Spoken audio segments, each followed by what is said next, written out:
ونستعينه ونستغفره ونؤمن به ونتوكل عليه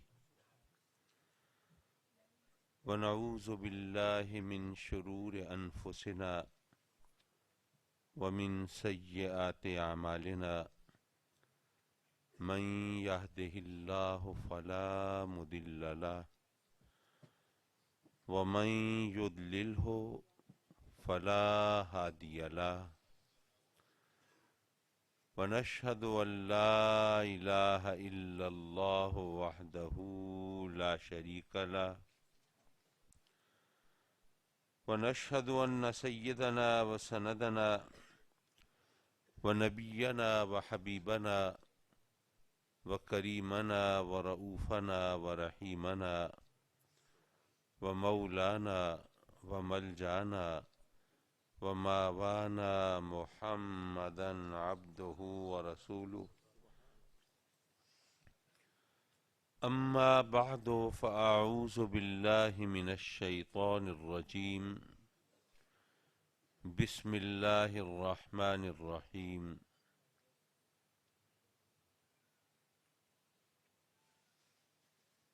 يا أيها النبي إنا أرسلناك شاهدا ومبشرا ونذيرا صدق الله مولانا العلي العظيم وصدق رسوله النبي الأمين ونحن على ذلك لمن الشاهدين والشاكرين والحمد لله رب العالمين.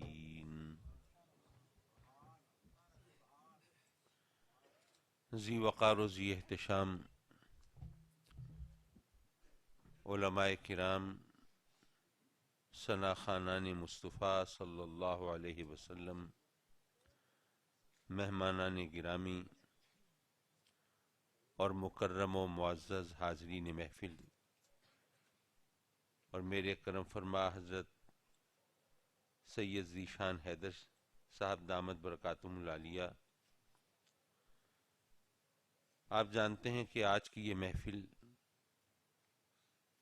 عموم اور روایت سے ہٹ کر بچوں کی شادی خانہ آبادی کی خوشی میں یہ سجائی گئی ہے۔ عزیزم محمد حسین عطاری اور محمد عامر حسین جو فرزند ہیں مکرمی مہر حاجی اللہ بخش صاحب متیانہ کے، اللہ تعالیٰ نے اپنے کرم سے ان کی خوشیاں دیکھنے کا موقع عطا فرمایا، ان کے چہرے دکھائے۔ رب کائنات اپنے کرم سے ان بچوں کے لیے زندگی کا یہ نیا سفر بہت خوشگوار بنائے، اور ان کے لیے اس دیواجی زندگی کی بھرپور مسرتوں اور راحتوں کے دروازے کشادہ فرمائے، اور ان کی دلہنوں کے قدم ان کے گھر میں مبارک فرمائے، اور اپنے کرم سے اپنے حبیب کے صدقے میں ان کی مزید خوشیاں اور بہاریں ان کے بزرگوں اور ان کے اہل خانہ کو دیکھنا نصیب فرمائے۔ حضرات محترم، بعض لوگ کہتے ہیں کہ یہ اہل سنت بھی عجیب ہیں، ان کو نہ خوشی منانے کا سلیقہ نہ غم منانے کا طریقہ، اگر شادی ہو تو بھی میلاد منا لیتے ہیں، کوئی غم کی کیفیت ہو تو بھی میلاد منا لیتے ہیں۔ میں عرض کروں گا اس کا تو سیدھا سادہ جواب ہے، یہ تو ایمان اور عقیدے کی بات ہے۔ ہمارا ایمان ہے کہ اگر خوشی کے موقع پہ میلاد منایا جائے تو خوشی دوبالا ہو جاتی ہے، اور غم کے موقع پہ منایا جائے تو غم ہلکا ہو جاتا ہے۔ حضرات مکرم، وہ جو ہمارا رب ہے، پروردگار ہے، پالنہار ہے، اس نے عالم ارواح میں ہم سب کو جمع فرمایا، جو حاکم ہیں ان کو بھی، جو محکوم ہیں ان کو بھی، امیروں کو بھی، غریبوں کو بھی، مومنوں کو بھی، کافروں کو بھی، نیکوکاروں کو بھی، گنہگاروں کو بھی، اور پھر کچھ قول و قرار ہوئے، کچھ وعدے وعید ہوئے، کچھ عہد و پیمان ہوئے۔ الستو بربکم، کیا میں تمہارا رب نہیں؟ سب سے پہلے آقائے دو جہاں سرور کائنات نور مجسم صلی اللہ علیہ وآلہ وبارک وسلم نے اس کی الوہیت اور ربوبیت کا اقرار کیا، بلا کا نعرہ لگایا، بے شک کیوں نہیں تو ہمارا رب ہے۔ اور پھر تمام باقی بنی نوع انسان نے آقا کریم کی تقلید میں اس کی ربوبیت کا، الوہیت کا اعتراف کیا۔ اب جب انسان عالم ارواح سے عالم اجسام میں آتا ہے، عالم امر سے عالم خلق میں آتا ہے، تو اب اس عالم کی کچھ مجبوریاں ہیں، یہاں کچھ پابندیاں ہیں، اس کی آنکھوں پر حجاب ہیں، اس کے مشاہدے پر کچھ قوانین لاگو ہوتے ہیں۔ اب اس کے لاشعور میں ایک گونج تو ہے، کسی کو رب مانا تھا، کسی کی الوہیت کا اعتراف کیا تھا، لیکن یہاں کی پابندیوں اور مجبوریوں کی وجہ سے وہ اس تک اس کی نگاہ کی رسائی نہیں ہوتی، دیکھ نہیں پاتا۔ اب کسک ہے، ذہن میں خلش ہے، اور اس کو پانے کی جستجو ہے۔ اب اس کی کھوج میں نکلتا ہے، صحراؤں سے گزرتا ہے، صحراؤں کی وسعت کو دیکھ کر مروب ہوتا ہے، اور حسن کو دیکھ کر مبہوت ہوتا ہے، اور اس کے ذہن سے یہ وہم گزرتا ہے کہ کہیں یہ تو خدا نہیں۔ اتنے میں اس کی نظر پڑتی ہے بلند و بالا پہاڑوں پر، وہ سوچتا ہے کہ وہ تو ٹیلے تھے پست، یہ پہاڑ ہیں بلند، وہ ریت اور مٹی تھی، یہ پتھر ہیں، اور پتھر طاقت کا مظہر ہے، اور سجدہ طاقت کو ہوتا ہے، اور پہاڑوں میں ایک کر و فر ہے، تمطراق ہے، آن بان ہے، تو پھر یہی معبود ہونے کے لائق ہیں۔ وہ پہاڑوں کے پتھروں کے سامنے سجدہ ریز ہو جاتا ہے۔ پھر اس کا تجربہ اور مشاہدہ اس کو بتاتا ہے کہ آگ پتھر کو بھی پگھلا دیتی ہے، آگ کی طاقت زیادہ ہے، آگ کے سامنے پتھر بھی پانی ہو جاتا ہے۔ وہ کہتا ہے کہ پھر آگ اس قابل ہے، اس کی پوجا کی جائے، اس کی پرستش ہو۔ وہ آگ کی پرستش میں لگ جاتا ہے۔ پھر وہ دیکھتا ہے کہ پانی آگ کو بھی بجھا دیتا ہے، اور جب سمندروں سے گزرتا ہے تو سوچتا ہے یہ اتنا پانی، یہ بے حد و بے حساب پانی، یہ حد نگاہ تک پانی ہی پانی، آگ کتنی بھی ہو اتنے پانی کے سامنے تو نہیں ٹھہر سکتی۔ وہ سوچتا ہے کہ پھر پانی کی طاقت آگ سے بڑھ کر ہے، اس کی پوجا ہونی چاہیے، اس کی پرستش ہونی چاہیے۔ وہ اس کی عبادت میں لگ جاتا ہے۔ پھر وہ دیکھتا ہے کہ چاند جب 14ویں کا چڑھتا ہے تو سمندر کے سینے میں بھی ہلچل مچ جاتی ہے، سمندر بھی مد و جزر اور جوار بھاٹے کے مراحل سے گزرتا ہے، سمندر کی موجیں بھی مضطرب ہو کر، بے چین ہو کر ساحل پہ چڑھ دوڑتی ہیں۔ وہ سوچتا ہے کہ چاند اتنی دور سے سمندر پر غالب ہو جاتا ہے، حاوی آ جاتا ہے، تو پھر چاند کی طاقت کے کیا کہنے، پھر یہ اس قابل ہے اس کو سجدہ کیا جائے۔ وہ وہاں پہ ماتھا ٹیک دیتا ہے۔ پھر جب سورج نکلتا ہے تو وہ دیکھتا ہے کہ سورج کے سامنے چاند تو پھیکا پڑ گیا ہے، بے وقت ہو گیا ہے، بے حیثیت ہو گیا ہے۔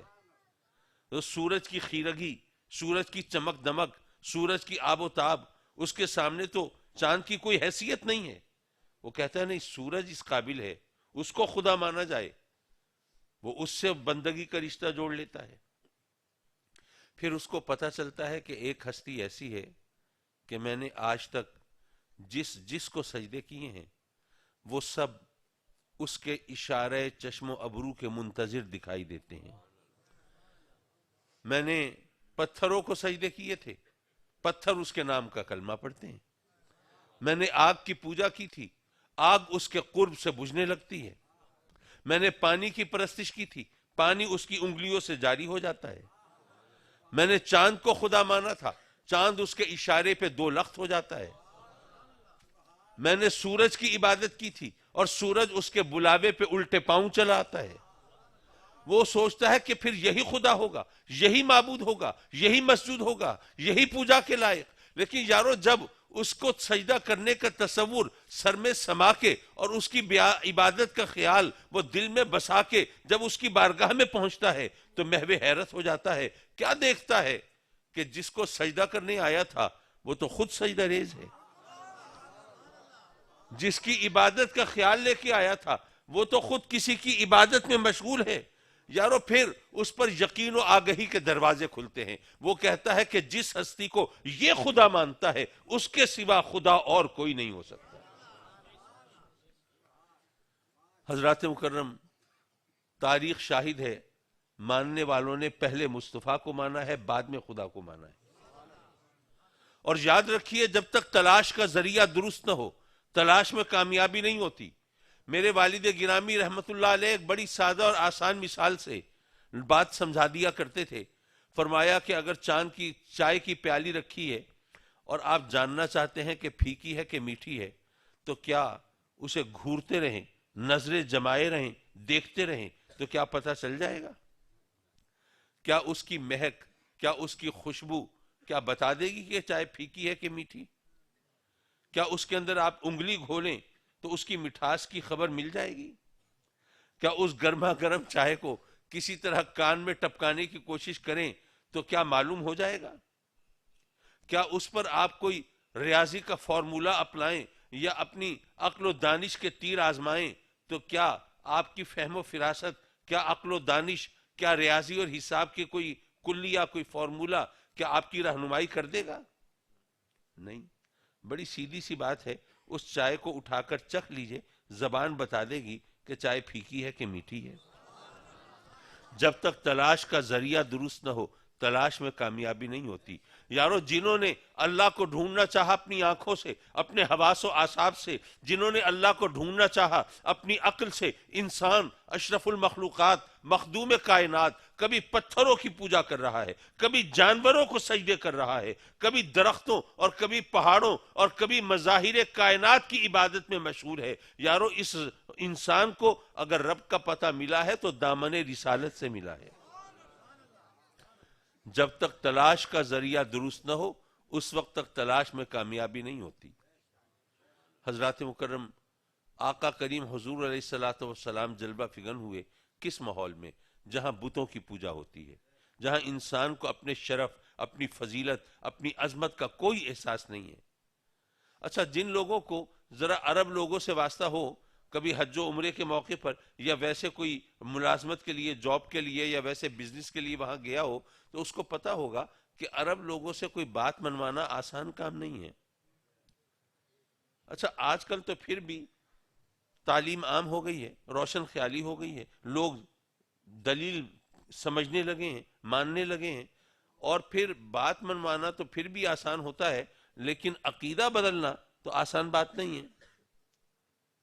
لیکن آج سے 1500 سال پہلے کا تصور کیجئے, اس وقت عرب لوگوں کی ہٹ دھرمی, ان کی ضد, ان کی انانیت, ان کی مستقل مزاجی, اپنی بات پر اڑ جانے اور ڈٹ جانے کی خصوصیت, اس کو ذرا محو نظر رکھیے اور پھر سوچئے کہ ان سے میرے آقا کریم نے کیسے منوایا ہوگا کہ وہ جو بت ہیں جن کی وہ پوجا کرتے ہیں وہ کچھ نہیں, اور وہ ہے وحدہ لا شریک جس نے نبی بنا کے بھیجا ہے. اور یہ بھی ذہن میں رہے, یہ ایک اور بات ہے, ایک نازک بات ہے, سمجھنی چاہیے کہ دیکھیے, اس وقت جو لوگ بھی وہ پوجا کرتے ہیں اپنے خداؤں کو دیکھ کر ان کی عبادت کرتے ہیں. ایسا ہے, بت ان کی آنکھوں کے سامنے ہے, آگ ان کی آنکھوں کے سامنے ہے, وہ جس چیز کی بھی عبادت کرتے ہیں دیکھ کر اس کی عبادت کرتے ہیں. یارو, کبھی آپ نے غور کیا کہ کیسا ممکن ہوا ہوگا, میرے آقا کریم نے کیسے منوایا ہوگا کہ جو دکھائی دیتے ہیں یہ کچھ نہیں, اور جو دکھائی نہیں دیتا وہی سب کچھ ہے. یہ منوانا کوئی آسان بات تو نہیں ہوگی. حضرات مکرم, میں سوچنے لگا میرے آقا کریم نے کیسے منوایا ہوگا. میں نے سوچا یوں ہوا ہوگا میرے آقا کریم نے گویا یوں فرمایا ہوگا، اے لوگوں میں تمہارا خدا تو نہیں ہوں، میں معبود نہیں ہوں، میں پوجا کے لائق نہیں ہوں، میں پرستش کے قابل نہیں ہوں، میں تو اس کا بھیجا ہوا رسول ہوں، اس کا فرستادہ نبی ہوں، اس کا عبد مقدس ہوں، اس کا پاک بندہ ہوں۔ اے لوگوں میں خدا نہیں، لیکن اگر پتھر میرے نام کا کلمہ پڑھتے ہیں تو جس کا کلمہ میں پڑھتا ہوں اس کی شان کیا ہوگی؟ اے لوگوں میں تو تمہارا معبود نہیں، لیکن اگر جانور میرے قدموں پہ سجدہ ریز ہوتے ہیں تو جس کی بارگاہ میں ماتھا ٹیکتا ہوں اس کا مقام کیا ہوگا؟ اے لوگوں میں تو تمہارا خالق و مالک ہونے کا دعوے دار نہیں، لیکن اگر چاند میرے اشارے پہ دو ٹکڑے ہو جاتا ہے تو جس کے اشاروں پہ میں چلتا ہوں اس کی طاقت کی کیفیت کیا ہوگی؟ یارو تاریخ شاہد ہے، ماننے والوں نے پہلے مصطفیٰ کو مانا ہے، بعد میں خدا کو مانا ہے۔ حضرات مکرم، رب کائنات نے بنی نوع انسان کی ہدایت کے لیے انبیاء کرام علیہم السلام کو مبعوث فرمایا۔ اگر وہ چاہتا تو ہر ایک کو ڈائریکٹ بھی ہدایت دے سکتا تھا، اس کے لیے کوئی مشکل تو نہیں تھی، اس کی قدرت سے کوئی چیز باہر بھی نہیں تھی، اور پھر اس کو کوئی فنڈز کا پرابلم بھی نہیں تھا، کوئی ایڈمنسٹریٹو سینکشن کی کوئی مجبوری بھی دامن گیر نہیں تھی، وہ جو چاہے سو کرے، وہ قادر مطلق۔ تو ایک عام آدمی یہ سوچتا ہے کہ پھر کیا وجہ ہے اس نے ہم سب کو ڈائریکٹ ہدایت کیوں نہیں دی؟ ڈائریکٹ ہدایت دے دیتا تو بہت اچھا ہوتا، نہ کوئی جھگڑا ہوتا، نہ فساد ہوتے، نہ مناظرے ہوتے، نہ مباہلے ہوتے، نہ ایک دوسرے کے خلاف فتوے جاری کیے جاتے، نہ گریبانوں پہ ہاتھ ہوتے، نہ تخریب کاری ہوتی، نہ دہشت گردی ہوتی، نہ فساد ہوتا، سب سیدھے سچے راستے پہ ہوتے، اور جناب اس وحدہ لا شریک کا کلمہ پڑھتے، اس کی بارگاہ میں سجدہ ریز ہوتے، کتنے سکون سے گزر جاتی۔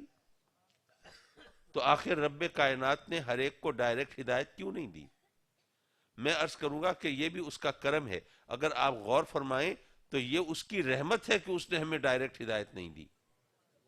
ممکن ہے یہ بات ذرا عجیب لگ رہی ہو، لیکن ذرا آپ سوچ لیجئے۔ دیکھیے اپنا حال تو ہم سب جانتے ہیں نا، آپ بھی جانتے ہیں، کسی اور سے پوچھنے کی ضرورت تو نہیں ہے۔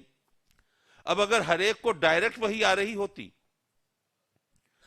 ذرا سوچئے کہ اس کی طرف سے ڈائریکٹ وحی آتی اور کوئی ایسا حکم آتا جو ہماری مرضی کے خلاف ہوتا، جس میں ہمیں کوئی نقصان محسوس ہوتا یا ہماری خواہشات کے برعکس ہوتا، تو اپنے آپ سے پوچھئے کہ ایسے احکام ہم میں سے کتنے لوگ ہیں جو سب اسی طرح مان لیتے؟ چلیے ایک چھوٹی سی مثال دوں۔ جب میرے آقا کریم حضور علیہ السلام مدینہ المنورہ میں ہیں اور شراب کے حرام ہونے کے حوالے سے آیہ کریمہ نازل ہوئی، تو یارو یہ منظر چشم فلک نے کب دیکھا ہوگا کہ وہ لوگ شراب جن کی گھٹی میں پڑی تھی، اور وہ جناب شراب پیش کرنا یہ ان کی مہمان نوازی کے آداب کا بنیادی حصہ تھی، وہاں پر شراب نالیوں میں بہہ رہی ہے۔ یہ ان کے لیے حکم آیا، انہوں نے اس طرح تعمیل کی۔ میں پوچھتا ہوں آج اگر وہ لوگ جو مسلمان ہیں جن کو پتہ ہے کہ شراب حرام ہے لیکن پھر بھی شراب کی بھٹیاں وہ چلا رہے ہیں، اگر ان کے سامنے کوئی ایسا حکم آتا کتنا مانتے ہو؟ ہمارے سوچنے کی بات ہے نا یارو، غور کرنے کی بات ہے۔ ابھی تو ہمارے پاس احکام پہنچتے ہیں انبیاء کے ذریعے، تو ہم کہیں نافرمانی کر بیٹھے، حکم دولی کر بیٹھے، اپنے نفع نقصان کا چکر چلا کے رب کے احکام سے انحراف کر بیٹھے، تو چلیے ہمارے لیے توبہ کا معافی کا دروازہ کھل جاتا ہے، رب کی بارگاہ میں گڑ گڑاتے ہیں، آنسو بہاتے ہیں، فریاد کرتے ہیں، اور رب کائنات کا دریائے رحمت جوش میں آتا ہے اور معاف کر دیتا ہے۔ لیکن اگر اللہ کی طرف سے ہمیں ڈائریکٹ وحی آتی اور ہم پھر نافرمانی کرتے، کیا پھر معافی کی کوئی صورت بنتی؟ یہ تو اس کا کرم ہے، اس نے ہمیں ڈائریکٹ احکام نہیں دیے، ورنہ ہم سب سزا بھگت رہے ہوتے۔ اور اس بات کو ایک اور انداز سے بھی سمجھا جا سکتا ہے۔ دیکھیے انسان جو ہے، کہتے ہیں کہ مین از اے سوشل اینیمل، انسان ایک معاشرتی جانور ہے، مل جل کر رہنا یہ انسان کی مجبوری ہے، کیونکہ ہماری ضرورت کے گھیرے پھیلے ہوئے ہیں۔ کوئی ہوگا جو زمین سے خوراک اگائے گا، کوئی ہوگا جو کپڑا بنے گا، کوئی ہوگا جو کپڑے کو لباس کی شکل دے گا، کوئی ہوگا جو جوتا بنائے گا، کوئی ہوگا جو برتن تیار کرے گا، کوئی ہوگا جو علاج معالجے کی سہولتیں فراہم کرے گا۔ مل جل کر رہنا ہماری مجبوری ہے، ہم تقسیم کار کر لیتے ہیں نا، ہماری ضرورتیں پھیلی ہوئی ہیں۔ آپ سوچئے آپ کے علاقے میں اگر صرف ایک حجام نہ ہو، نائی نہ ہو، کسی کو منہ دکھانے کے نہ رہیں ہم، تو ہم جب مل جل کے رہیں گے تو کہیں کوئی فساد بھی ہوگا، ہنگامہ بھی ہوگا، اختلاف بھی ہوگا، مفادات کا ٹکراؤ بھی ہوگا۔ جب ایسی صورت ہوگی تو اس کو نپٹانے کے لیے، معاملات کو طے کرنے کے لیے قانون بھی چاہیے، ضابطہ بھی چاہیے۔ اب قانون اور ضابطہ بنایا جائے گا تو اس کے مطابق فیصلہ کرنے کے لیے عدالت بھی چاہیے، اور عدالت فیصلے کرے گی تو اس کے فیصلوں کی امپلیمنٹیشن کے لیے، نافذ العمل بنانے کے لیے کوئی قوت نافذہ چاہیے، حکومت بھی چاہیے۔ اب ذرا غور کیجئے کہ جب ہر ایک کو ڈائریکٹ وحی آ رہی ہوتی تو آپ کوئی ملک گیر قانون بنا ہی نہیں سکتے تھے۔ ہر ایک کہتا کہ جی مجھے تو اللہ کی طرف سے یہ وحی آئی ہے، آپ کے پاس کیا دلیل تھی کہ نہیں جی یہ وحی نہیں آئی، یہ جھوٹ بول رہا ہے؟ تو اگر ہر ایک کے پاس ڈائریکٹ وحی آ رہی ہوتی تو معاشرے کی تشکیل ممکن نہ ہوتی، اس کے لیے ایک متفقہ قانون بنانا ممکن نہ ہوتا۔ تو یہ اللہ کا کرم ہے کہ اس نے ہمیں ڈائریکٹ وحی نہیں دی، بلکہ انبیاء کے ذریعے ہماری ہدایت فرمائی۔ حضرات مکرم، میرے آقا کریم حضور علیہ الصلوۃ والسلام کے بارے میں قرآن نے کہا لَقَدْ كَانَ لَكُمْ فِي رَسُولِ اللَّهِ أُسْوَةٌ حَسَنَةٌ۔ اب میرے آقا کریم وہ بہترین نمونہ لے کے آئے، اسوہ حسنہ لے کے آئے، وہ سیرت مبارکہ کا وہ انداز جو ہماری فلاح و نجات کے لیے بہت کارگر ہے۔ اب چونکہ یہ محفل شادی کی مناسبت سے سجائی گئی ہے تو میں عرض کروں گا کہ کچھ چیزیں ایسی ہیں، اچھائی اور برائی کے پیمانے ہوتے ہیں نا، دو پیمانے ہیں۔ ایک ہے مذہب، میں اگر مسلمان ہوں، شریعت کے مطابق زندگی بسر کرتا ہوں، حلال حرام کا خیال رکھتا ہوں، نمازیں پڑھتا ہوں، باوضو رہنے کی کوشش کرتا ہوں، اگر درود و سلام پڑھتا ہوں، درود شریف کی تسمیہ پڑھتا ہوں، اگر میں اسلام کے اصولوں پر کاربند رہتا ہوں، تو آپ مجھے اچھا کہیں گے، آپ مسلمان ہیں اس لیے اچھا کہیں گے۔ لیکن کیا کوئی ہندو بھی مجھے اچھا کہے گا؟ وہ تو نہیں کہے گا۔ اسی طرح اگر کوئی ہندو ہے، روزانہ صبح اٹھتا ہے، اشنان کرتا ہے، مندر میں جاتا ہے، اپنے بھگوان کے سامنے ڈنڈوت بجا لاتا ہے، اشلوک پڑھتا ہے، بھجن گاتا ہے، پرارتھنا کرتا ہے، تو اس کو ہندو تو اچھا کہیں گے، لیکن کیا ہم مسلمان بھی اس کو اچھا کہیں گے؟ نہیں۔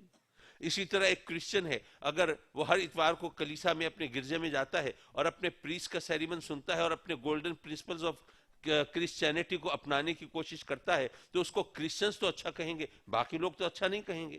تو یہ اچھائی کا وہ پیمانہ ہے جس کی بنیاد مذہب پر ہے۔ لیکن ایک پیمانہ اور بھی ہے، وہ کیا ہے؟ اگر کوئی سچ بولتا ہے تو اس کو اچھا کہنے کے لیے کیا کلمہ پڑھنا ضروری ہے؟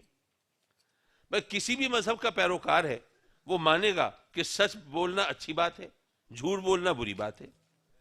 کسی بھی مذہب کا پیروکار ہو وہ مانے گا کہ بہادری اچھی چیز ہے، بزدلی بری چیز ہے۔ کسی بھی عقیدے کا پیروکار ہو وہ مانے گا کہ رحم دلی اچھی چیز ہے اور سنگ دلی بری چیز ہے۔ کسی بھی مذہب کا پیروکار ہو وہ مانے گا کہ سخاوت اچھی چیز ہے اور کنجوسی بری چیز ہے۔ یارو یہ اچھائی اور برائی کے وہ پیمانے ہیں جن کی بنیاد مذہب پر نہیں ہے، انسانیت پر ہے۔ تو اچھائی اور برائی کے دو پیمانے ہیں، ایک مذہب اور ایک انسانیت۔ اب مزے کی بات یہ ہے کہ شادی جو ہے، اگر آپ اس کی تاریخ پڑھیں تو نوع انسانی کی نسل کے ساتھ یہ زمانہ قبل از تاریخ تک اس کی تاریخ جاتی ہے۔ جب ہماری جو ہم تاریخ جانتے ہیں اس کے آپ آخری سرے پر پہنچ جائیں، وہاں پر بھی ہمیں پتہ چلتا ہے کہ مرد و زن کا رشتہ یہ کسی ایک بندھن میں بندھا ہوا، یہ انسانیت کے تقاضوں کی میں ایک تقاضا سمجھا جاتا تھا۔ یہی وجہ ہے کہ دنیا کا کوئی بھی مذہب ہو، اس کے اندر شادی کا تصور کسی نہ کسی انداز سے موجود ہے۔ تو حضرات مکرم، شادی کرنا مسلمان ہونے کی دلیل نہیں، انسان ہونے کی دلیل ہے۔ یہ انسانیت کی کا پیمانہ ہے، یہ انسانیت کی معراج ہے۔ یہ اور بات ہے کہ ہر مذہب میں اس کا طریقہ مختلف ہو سکتا ہے، اس کی رسوم و رواج مختلف ہو سکتی ہیں، اس کے قواعد اور اس کی شرائط مختلف ہو سکتی ہیں، لیکن بہرحال شادی ایک ایسی چیز ہے جس کا تعلق انسانیت سے جڑا ہوا ہے۔ اور یہاں پر میں ایک بات اور کہتا چلوں، دیکھیے ہمارا دین اور ہمارا مذہب اس کی ایک خصوصیت ہے۔ بے شک ہمیں ہمارے دین اور مذہب نے ہمیں حلال حرام کے بارے میں بتایا، جائز ناجائز کے بارے میں بتایا، عبادات کے بارے میں بتایا، روزے نماز کے بارے میں بتایا، یہ تمام باتیں اپنی جگہ پر، لیکن ساتھ ہی ہمیں یہ بھی بتایا نا کہ غیبت کرنا کتنا بڑا گناہ ہے، ہمیں بتایا کہ چغل خوری بھی گناہ ہے، ہمیں بتایا کہ وعدہ توڑنا یہ بھی گناہ ہے، ہمیں بتایا کہ اگر کوئی شخص تم سے قرض لے تو اس کی واپسی پر سختی سے تقاضا نہ کرو، ذرا نرمی برتو، تاکہ اگر اس کو مشکل ہو تو زیادہ مشکل میں نہ پڑے، آسانی سے قرض ادا کر سکے۔ اسلام نے ہمیں بتایا کہ صفائی اور پاکیزگی یہ نصف ایمان ہے۔ اسلام نے ہمیں بتایا کہ خوش اخلاقی یہ بہت اچھی چیز ہے، بد اخلاقی یہ گناہ ہے۔ حضرات مکرم، یہ تمام چیزیں اگر آپ غور کریں تو یہ ٹھیک ہے کہ جب ان چیزوں کا ذکر قرآن اور حدیث میں آیا تو ان پر ایک مذہب کا رنگ تو ضرور چڑھ گیا، لیکن بنیادی طور پر ان کا تعلق مذہب سے نہیں تھا، انسانیت سے تھا۔ لیکن باقی مذاہب کے اندر ان پر اس طرح زور نہیں دیا گیا جس طرح اسلام نے زور دیا ہے۔ بھئی غیبت کے بارے میں جب ہمیں بتایا کہ غیبت کرنے کا مطلب یہ ہے کہ آپ اپنے مردہ بھائی کا گوشت کھا رہے ہیں، اس انداز سے اس کی مذمت کی گئی، تو حضرات مکرم میں اب جو جملہ بول رہا ہوں اگر آپ اس کو صحیح طور پر اپنا سکیں اور سمجھ سکیں تو یہ آج کے ماحول کے اندر اسلام کی بہت بڑی خدمت ہوگی۔ یاد رکھیے کہ ایک اچھا مسلمان ہو ہی نہیں سکتا جب تک کہ وہ پہلے ایک اچھا انسان نہ ہو۔ آقا کریم حضور علیہ الصلوۃ والسلام کی سیرت طیبہ اٹھائیے نا، بھئی آپ کی سیرت کے اندر کیا ہم صرف روزہ نماز دیکھتے ہیں؟ نہیں، اگر آپ غور کریں تو آپ کی سیرت طیبہ کے اندر جو بنیادی چیزیں بتائی جاتی ہیں وہ کیا ہیں؟ کہ آپ کھجور کی چٹائی پر استراحت فرما رہے ہیں، جو کی روکھی سوکھی پہ گزارا فرما رہے ہیں۔ آپ کی سیرت میں پتہ چلتا ہے کہ آپ ہر ایک سے عاجزی اور انکسار سے پیش آ رہے ہیں۔ آپ اپنے نالین پاک کو خود مرمت فرما رہے ہیں، پیبند لگے کپڑے زیب تن فرما رہے ہیں۔ بے شک یہ آقا کریم کی سیرت طیبہ کے حوالے سے بیان کیا جاتا ہے، لیکن آپ نے کبھی سوچا کہ وجہ کیا ہے؟ وہ ہستی جس کے اشارے سے چاند دو ٹکڑے ہو جائے، اگر وہ اشارے سے کیا اپنی نالین پاک کو جوڑ نہیں سکتے تھے؟ لیکن ایسا نہیں کیا، بلکہ بیٹھے ہوئے نالین پاک کی خود مرمت کر رہے ہیں۔ کوئی وجہ ہوگی نا، اس میں کوئی حکمت کا پہلو ہوگا، ہمارے لیے کوئی نہ کوئی سبق ہوگا، لیکن ہماری عادت یہ ہو گئی ہے کہ ہم کہانیاں پڑھتے رہتے ہیں، سبق نہیں سیکھتے۔ یہاں پر میں شاید موقع محل کے مطابق زیادہ برمحل بات نہ ہو، لیکن سبق سیکھنے کے لیے ضروری ہے۔ ہم اللہ کے فضل و کرم سے اہل سنت ہیں نا، ہم اہل سنت ہیں، ہم بزرگوں کی عظمت اور شان کے قائل ہیں، ہم اولیاء کی کرامتیں بھی مانتے ہیں، لیکن میں آپ سے پوچھتا ہوں کہ صحابہ کرام اور اہل بیت اطہار ان کا مقام زیادہ ہے یا ولیوں کا مقام زیادہ ہے؟ صحابہ اور اہل بیت کا مقام ظاہر ہے، وہ اس کا کوئی کمپیریزن نہیں ہے، کوئی تقابل ہی نہیں ہے۔ بلکہ مجھے وہ بات یاد آئی، پہلے تو یہ ذہن میں رکھیے کہ صحابی کی تعریف کیا ہے؟ جس نے اس 23 سالہ دور نبوت میں جب میرے آقا کریم روئے زمین پر جلوہ فکن تھے اور چشم فلک کے سامنے اپنے غلاموں کی محفلوں کو رونق بخشا کرتے تھے، اس 23 سالہ دور نبوت میں جس نے ایمان اور محبت کے ساتھ ایک نظر میرے آقا کریم کا دیدار کیا اور اسی ایمان کے ساتھ دنیا سے رخصت ہو گیا، وہ صحابی۔ اور میرے آقا کریم فرماتے ہیں کہ بعد میں آنے والا کوئی امتی احد پہاڑ کے برابر سونا خدا کی راہ میں خرچ کرے، اور میرا صحابی مٹھی بھر جو خدا کی راہ میں خرچ کرے تو وہ پہاڑ کے برابر سونا خرچ کرنے والا اس مقام تک نہیں پہنچ سکتا۔ جب یہ شان ہے تو کیا خیال ہے، ہم بھی صحابی بن سکتے ہیں کیا؟ ساری زندگی سجدے میں پڑے رہے صحابی بن جائیں گے؟ ساری عمر روزے رکھتے رہیں، بس جو مکروہ ایام ہیں وہ ان میں چھوڑ دیں، کیا صحابی بن جائیں گے؟ کیا ہم اپنی زمین جائیداد گھر بار سب کچھ خدا کی راہ میں لٹا دیں، کیا صحابی بن جائیں گے؟ کیا ہم اپنے بچوں کا سر خدا کی راہ میں کٹا دیں، کیا صحابی بن جائیں گے؟ پتہ چلا کہ صحابی روزے سے نہیں بنتا، نماز سے نہیں بنتا، حج سے نہیں بنتا، زکوٰۃ سے نہیں بنتا، صدقے سے نہیں بنتا، جہاد سے نہیں بنتا. یارو صحابی اللہ کی عبادت سے نہیں بنتا، آقا کریم کی زیارت سے بنتا ہے. میرے والد گرامی رحمۃ اللہ علیہ ایک جگہ خطاب فرما رہے ہیں، فرماتے ہیں کہ اگر کوئی کروڑوں سال عبادت کرتا رہے صحابی کے برابر نہیں ہو سکتا. مجمع سے ایک بندہ کھڑا ہوا، کہنے لگا کاظمی صاحب آپ کے آنے سے پہلے ہمیں بتایا جا رہا تھا کہ ایک عالم دین ایسے تشریف لا رہے ہیں کہ جو بات بھی کہتے ہیں وہ شریعت اور عقل کے ترازو میں تول کے کہتے ہیں، لیکن آپ نے ایسی بات کی جو نہ عقل کے مطابق ہے نہ شریعت کے. ابا جی قبلہ نے پوچھا وہ کیا بات کر دی میں نے؟ کہنے لگے جی آپ کہتے ہیں کہ کوئی کروڑوں سال عبادت کرتا رہے صحابی کے برابر نہیں ہو سکتا. اب آپ خود بتائیے کہ شریعت اور عقل کا تقاضا تو یہ ہے کہ جو جیسی عبادت کرے اس کو ویسا صلہ ملنا چاہیے. تو یہ بات نہ عقل کے مطابق ہے نہ شریعت کے. ابا جی قبلہ مسکرائے، فرمایا کہ اگر ہمت ہو تو اللہ سے ایک سوال کرو کہ مولا تو نے کروڑوں سال کی عبادت کا وہ ثواب کیوں نہیں رکھا جو اپنے محبوب کو ایک نظر دیکھنے کا رکھا ہے؟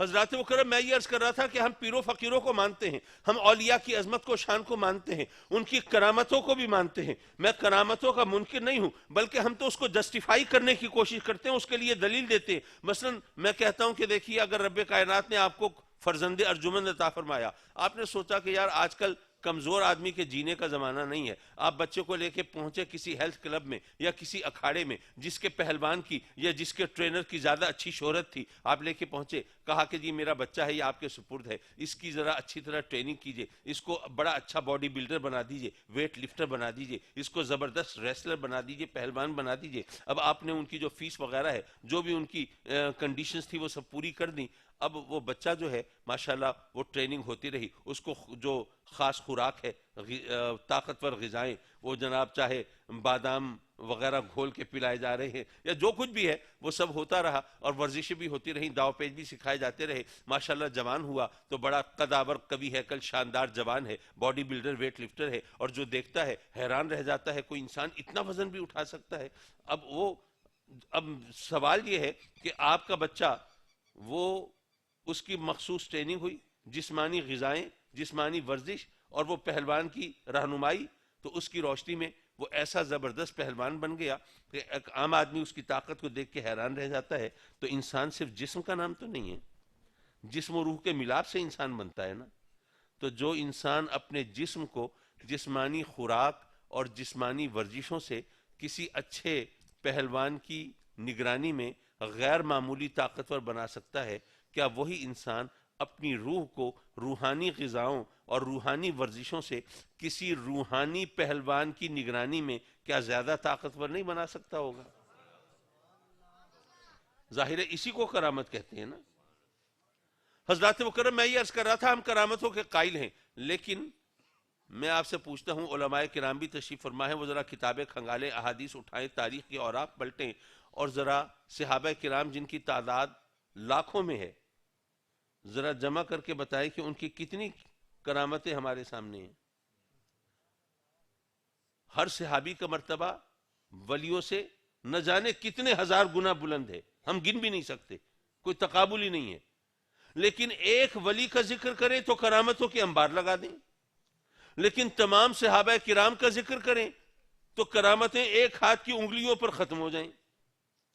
یا ساریت الجبل یا دریائے نیل کے نام خط، اس قسم کی چند کرامتیں ہیں نا. تو آپ نے کبھی نہیں سوچا کہ جن کا مقام اتنا بلند ہے ان کی کرامتیں تو ہمارے سامنے ہیں نہیں، اور اب یہ جو ولی ہیں ان کی کرامتوں کے انبار لگے ہوئے، ماجرا کیا ہے؟ اور اگر ایک سوال اور ملا دوں اس میں تو شاید ہمارے لیے بات اور آسان ہو جائے. دیکھیے میرے آقا کریم حضور علیہ الصلوۃ والسلام جب تبلیغ کے لیے طائف تشریف لے گئے، وہاں پر آپ کے ساتھ جو کافروں نے کیا وہ آپ جانتے ہیں، جو ان پر پتھراؤ کیا، آقا کریم صلی اللہ علیہ وسلم کو لہو لہان کیا اور آپ کے مقدس لہو سے آپ کی نالین پاک بھر گئی، یہ سب جانتے ہیں نا آپ. پھر وہ فرشتہ آیا پہاڑوں کا، عرض کرتا ہے آقا اگر اجازت ہو تو آپ کے دشمنوں کو پہاڑوں میں پیس کر ہلاک کر دیا جائے؟ میرے آقا کریم نے فرمایا کہ نہیں، اللہ نے مجھے تمام جہانوں کے لیے رحمت بنا کے بھیجا ہے۔ حضرات محترم، میں سوچ رہا تھا، آپ بھی غور کیجئے، اگر آقا کریم صلی اللہ علیہ وسلم اجازت دے دیتے فرشتے کو کہ ہاں بھائی ٹھیک ہے، میرے دشمنوں کو پہاڑوں میں پیس کر ہلاک کر دیا جائے، تو آپ سوچئے کہ دشمنوں کو پیسنے کے لیے پہاڑوں کو اپنی جگہ سے حرکت میں آنا پڑتا ہے یا نہیں؟ بھئی کھڑے کھڑے تو نہیں پیس سکتے تھے نا، ان کو حرکت کرنی پڑتی۔ اگر آقا کریم کے دشمنوں کو ہلاک کرنے کے لیے پہاڑ حرکت میں آ جاتے تو ذرا سوچئے اس کا امپیکٹ کیا ہوتا، اس کا نتیجہ کیا نکلتا؟ کوئی ہوتا جو آقا کریم کا کلمہ پڑھنے سے انکار کرتا؟ کوئی ہوتا جو آقا کریم کا حریف اور مد مقابل بن کے سامنے کھڑا ہوتا؟ دیکھتے دیکھتے اسلام کتنی تیزی سے پھیلتا، جو بھی ہوتا سرکار کے نام کا کلمہ پڑھتا، آپ کی غلامی کا دعویٰ کرتا، اسلام قبول کرتا۔ اتنی تیزی سے اسلام اگر اتنی ایک بات سے پھیل سکتا تھا تو آقا کریم نے کیوں اجازت نہیں دی؟ اجازت دے دیتے تو کتنا اچھا ہو جاتا، لیکن نہیں دی۔ کیوں؟ اس کی بڑی سیدھی سی وجہ یہ ہے کہ اگر اس طرح اسلام پھیلتا تو کلمہ پڑھنے والے اسلام کی سچائی کو قبول نہ کرتے، وہ خوف اور دہشت کی وجہ سے وہ کلمہ پڑھتے، اور جیسے ہی خوف اور دہشت کی وجہ ختم ہوتی، جیسے ہی میرے آقا کریم دنیا سے پردہ فرماتے، چونکہ انہوں نے دل سے تو قبول نہیں کیا ہے، انہوں نے کے ذہن تو نہیں مانے ہیں، اور وہ انہوں نے اسلام کی صداقت کو اس طرح نہیں پرکھا ہے، تو جیسے ہی سرکار دنیا سے پردہ فرماتے ویسے ہی وہ فوراً وہ لوگ واپس پلٹ جاتے اور دیکھتے دیکھتے اسلام کی ناؤ وہاں پہ ڈوب جاتی۔ لیکن آقا کریم نے دکھ سہے، تکلیفیں اٹھائیں، وہ صحابہ کرام، وہ ظاہر ہے کہ وہ بھی کرامتیں دکھا سکتے تھے، لیکن ان کے ساتھ جو ظلم و ستم کے پہاڑ توڑے گئے ہیں وہ آپ نے کتابوں میں پڑھا۔ وہ جو کافر تھے ان کے غلاموں نے جب کلمہ پڑھا تو ان کے لیے کتنی بڑی ندامت تھی۔ غلام کافروں کے ہے، کلمہ ہمارے نبی کا پڑھتے ہیں۔ غلام کافروں کے ہے اور کافروں کے خداؤں کو سجدہ کرنے کے روادار نہیں، تو انہوں نے اپنے غلاموں پر ظلم کے وہ پہاڑ توڑے، یہاں تک ہوا کہ اپنے غلاموں کو دہکتے ہوئے انگاروں پہ لٹا دیا۔ ایک انگارہ چھو جائے ہماری انگلی کو، جان نکل جاتی ہے۔ ان کا سوچئے جن کو دہکتے ہوئے انگاروں پر لٹا دیا گیا ہے اور سینے پر بوجھ رکھ دیا گیا ہے، ہل نہ سکے، اٹھ نہ سکے، چربی پگھل پگھل کر بہ رہی ہے، لیکن اس کے باوجود کوئی ایک مثال ایسی نہیں جس نے اس ظلم کے سامنے گھٹنے ٹیکے ہوں، ہتھیار ڈالے ہوں، ہار مانی ہو، بلکہ ان کی زبان سے اس حال میں بھی کلمہ توحید و رسالت ہی نکلتا تھا۔ حضرات مکرم، صحابہ کرام نے آقا کریم کے سامنے گزارش بھی کی کہ سرکار ہم تو سچے خدا کو ماننے والے ہیں نا، سچے نبی کا کلمہ پڑھنے والے ہیں، سچے مذہب کے پیروکار ہیں، پھر ہم پر ہی ظلم و ستم۔ آقا کریم نے کیا فرمایا؟ فرمایا کہ بڑی جلدی ہار مان لی تم نے، تم تو میرے صحابی ہو، ورنہ اللہ کے نبیوں پر یہ ظلم بھی ہوا ہے، اللہ کے نبیوں پر، کہ لوہے کے کنگھوں سے ان کا گوشت ان کی ہڈیوں سے اتارا گیا ہے، لیکن ان کے پائے ثبات میں لغزش نہیں آئی، انہوں نے کار نبوت کو چھوڑا نہیں ہے، انہوں نے پیٹھ نہیں دکھائی، ہار نہیں مانی، وہ مستقل مزاجی کا مظاہرہ کیا۔ تم نے بڑی جلدی ہار مان لی۔ میرے آقا کریم کے اس فرمان کے نتیجے میں کیا ہوا؟ صحابہ کرام اپنی جگہ عزم اور استقلال کا پہاڑ بن گئے۔ یارو اگر اس وقت یہ صحابہ کرام اور میرے آقا کریم صلی اللہ علیہ وسلم نے معجزے دکھائے ہیں، ہم مانتے ہیں، لیکن وہ معجزے نبوت کی دلیل کے طور پر دکھائے ہیں، اسلام کو پھیلانے کے لیے نہیں دکھائے، نبوت کی تصدیق کے لیے معجزے دکھائے، لیکن اسلام کی ترویج و اشاعت کے لیے معجزے نہیں دکھائے۔ کیوں؟ اس لیے کہ آقا کریم بھی دکھ سہ رہے ہیں، صحابہ کرام بھی تکلیفیں اٹھا رہے ہیں، اور قیامت تک آنے والے مسلمانوں کے لیے گویا سبق قائم کر رہے ہیں، ان کو سبق پڑھا رہے ہیں کہ اے لوگو، کہیں ایسا نہ ہو کہ تم اپنے دور کے اندر تم اسلام کی ترویج و اشاعت کے لیے قربانیاں دینے کی بجائے، راہ عمل پر چلنے کی بجائے ہاتھ پر ہاتھ دھرے بیٹھے ہو، کوئی کرامت دکھائے گا، کوئی معجزہ ظہور پذیر ہوگا اور پھر ہمیں عروج ملے گا۔ آج کل ایسا ہوتا ہے، پوسٹیں آتی ہے، جی امام مہدی کا ظہور ہوگا پھر سب ٹھیک ہو جائے گا، پھر اسلام کو غلبہ مل جائے گا، پھر کافر جو ہے ان کا بیڑا غرق ہو جائے گا۔ یارو میرے آقا کریم اور صحابہ کرام نے جو راستہ دکھایا ہے وہ اس لیے نہیں دکھایا، انہوں نے تکلیفیں اس لیے نہیں سہی، بلکہ انہوں نے ہمارے لیے راہ عمل کو کھولا ہے۔ حضرات مکرم، یہ آج کل ہمارے درمیان بہت سے مسائل پیدا ہو جاتے ہیں اور اہل سنت وہ سب کے نشانے پہ ہیں۔ کیا کبھی کسی نے سوچا تھا کہ اہل سنت کے اندر عظمت اہل بیت اور خاتون جنت کی شان اور عظمت ثابت کرنے کی اور بیان کرنے کی ضرورت پڑے گی؟ صحابہ کرام کی شان اور عظمت ثابت کرنے کی ضرورت پڑے گی؟ یارو ہم یہ سب کچھ بیان کرتے تھے صرف ذوق کی خاطر، اپنے ایمان کی تسکین کی خاطر، دلیلیں نہیں چاہیے ہوتی تھیں۔ لیکن آج کل اس طرح سازشوں کے بیج بوئے جا رہے ہیں کہ ہم اہل سنت بھی اس حوالے سے تفریق اور تقسیم کا شکار ہو رہے ہیں۔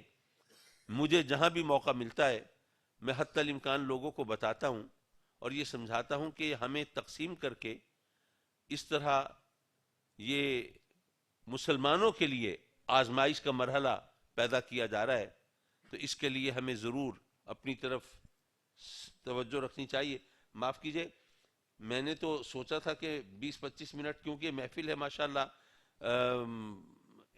ثنا خانان مصطفیٰ صلی اللہ علیہ وسلم تشریف لا رہے ہیں اور یہاں پر ایک نغمگی کی کیفیت ہوگی، سوز ہو، ساز ہو، گلا ہو، آواز ہو، ایک ترنم ریزی ہو، تغزل آفرینی ہو اور ایک طرح ایک سحر انگیزی ہو۔ لیکن اب مجھ جیسا بے سورا شخص آپ سے اتنا وقت لے گیا تو یقیناً مجھے آپ سے اظہار تعزیت ہی کرنا چاہیے، لیکن میں اب اتنا وقت تو نہیں پاتا کہ میں جو آیہ کریمہ تلاوت کی اس پر باقاعدہ کلام کروں، لیکن میں سمجھتا ہوں کہ ایک آدھ نصیحت کر کے میں اگر آپ سے اجازت چاہوں تو یہ انشاءاللہ مفید اور بہتر ہوگا۔ باقی مہمان آپ کے آ گئے ہیں نا؟ نہیں وہ تو ٹھیک ہے، ظاہر ہے آپ حضرات میرا لحاظ فرماتے ہیں، میرے بزرگوں کے صدقے میں کوئی دامنگیر نہیں ہوتا، کوئی نہیں کہتا کہ ہنتے مغرون لو، لیکن یہ کہ مجھے خود لحاظ کرنا چاہیے۔ تو میں یہ عرض کر رہا تھا کہ ایک آدھ نصیحت میں کر دوں اور پھر آپ کی جان چھوڑ دوں۔ ایسا ہوا، ویسے آج کل تو نصیحت کرنا جو ہے وہ بھی ایک مشکل ہی ہے، کسی کو نصیحت کرنے نا الٹا تقریر سننے کو ملتی ہے۔ کسی کو کہیں خدا کا خوف کرو، حلال پہ گزارا کرو، کہتے ہیں آپ کمال کرتے ہیں، حلال میں تو روٹی پوری نہیں ہوتی، کپڑا کہاں سے آئے گا؟ ایسا ہی ہوتا ہے نا۔ کہتے کسی سے کہیں بھائی برائی چھوڑ دو، اچھائی کا راستہ اختیار کرو، کہتے ہیں جی برائی چھوڑ دو، چلے جی چھوڑ دی برائی، کیا دنیا سنور جائے گی؟ کیا برائی ختم ہو جائے گی؟ کیا اچھائی کا بول بالا ہو جائے گا؟ ہر طرف تو برائی ہے، ہر طرف خرابی ہے، ہر طرف حرام خوری ہے، ہر طرف بدماشی ہے، ہر طرف برائی کے جال پھیلے میں، اور آپ کہتے ہیں ہمارے اوپر ڈنڈا لیے کھڑے ہیں ہم برائی چھوڑ دیں۔ کیا فائدہ؟ چھوڑ بھی دے دیں دنیا تو اسی طرح رہے گی۔ اب نصیحت کرنے والا بھی اپنا سا منہ لے کے رہ جاتا ہے۔ تو چلیے ایک حکایت سے ہمیں رہنمائی ملتی ہے، اس کی طرف بڑھتے ہیں۔ جب نمرود نے الاؤ دہکایا، آگ بھڑکائی، سیدنا ابراہیم علیہ السلام کو معاذ اللہ وہ آگ میں جھونکنا چاہتا ہے۔ کتنی بڑی آگ تھی، علماء نے آپ کو بتایا ہوگا، کتنا عرصہ تو اس کے لیے لکڑیاں جمع ہوتی نہیں وہ آگ جلانے کے لیے، اور جب وہ آگ روشن کی گئی تو اس کے شعلوں کی بلندی کا عالم یہ تھا کہ اس کے اوپر سے پرندے پرواز نہیں کر سکتے تھے، اتنے اونچے اس کے شعلے تھے۔ اب اس آگ کی یہ کیفیت تھی، حکایت یہ ہے کہ ایک بلبل چونچ میں پانی لے کے چل پڑی۔ کسی نے پوچھا کہ ہاں بھئی بی بلبل کہاں جا رہی ہو؟ اس نے کہا میں وہ نمرود کی آگ بجھانے جا رہی ہوں۔ ظاہر ہے مذاق تو اڑنا تھا، باتیں تو بننی تھیں۔ لو جی ذرا ان کی ہمت دیکھو، وہ آگ جہاں پانی کے حوض پلٹ دیے جائیں ان کا پتہ نہ چلے، یہ چونچ میں پانی لے کے جا رہی ہیں آگ بجھانے، بالکل ہی عقل سے پیدل ہے، فارغ ہے۔ اس بلبل نے جو جواب دیا وہ ہم سب کے لیے مشعل راہ ہے۔ وہ کہتی ہے کہ میں پاگل نہیں ہوں، بے وقوف نہیں ہوں، مجھے پتہ ہے کہ پانی کے چند قطرے یہ اس آگ کا کچھ نہیں بگاڑ سکتے، مجھے معلوم ہے یہ تو وہاں تک پہنچ بھی نہیں پائیں گے، پہلے ہی بھاپ بن کے اڑ جائیں گے، ان کی اوقات کیا ہے۔ لیکن بات یہ ہے کہ بعد میں فہرست بنے گی وہ کون تھے جو آگ لگانے والے تھے اور وہ کون تھے جو آگ بجھانے والے تھے۔ یہ پانی